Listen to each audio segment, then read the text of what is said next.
More than 17,000 people work for the state of New Mexico, but for years, those jobs and their pay scales have been a wild west of hiring without many rules. But that is about to change. News 13's Gabe Chavez is in the Newsplex with details. Justin Dean, after years of no clear definition on pay scales and job titles for state workers, the state now has a clear-cut rule and an online portal. The hope is to help with transparency, recruitment, and retention. The state personnel office has introduced a new structure for compensation for state employees. It relabels some employees and changes how much someone can be paid based on their position. So what are some of the challenges that was identified in this 2024 study is that we lack job categorization, right? We didn't have job families and subfamilies. We had some, but they weren't categorized in grouping.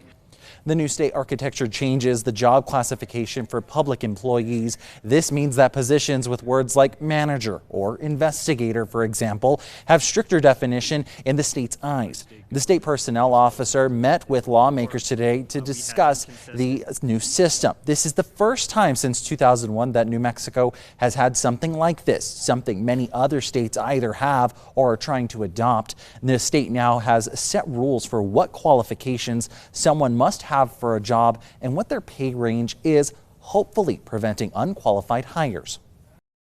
Right. This will also limit improper movement or wrong movement. If you are not an investigator, you should not be in a classification, right, that uses that word. It's defined, right? You'll have to find, another location for you. Are you in compliance? Are you in program management?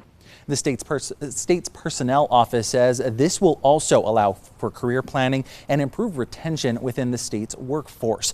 But any pay changes for current employees being upgraded to a new pay grade need to be discussed with their HR representative. Back to you. All right. Thank you, Gabe. For more information on the state employment architecture, we have a link on our website, krqe.com.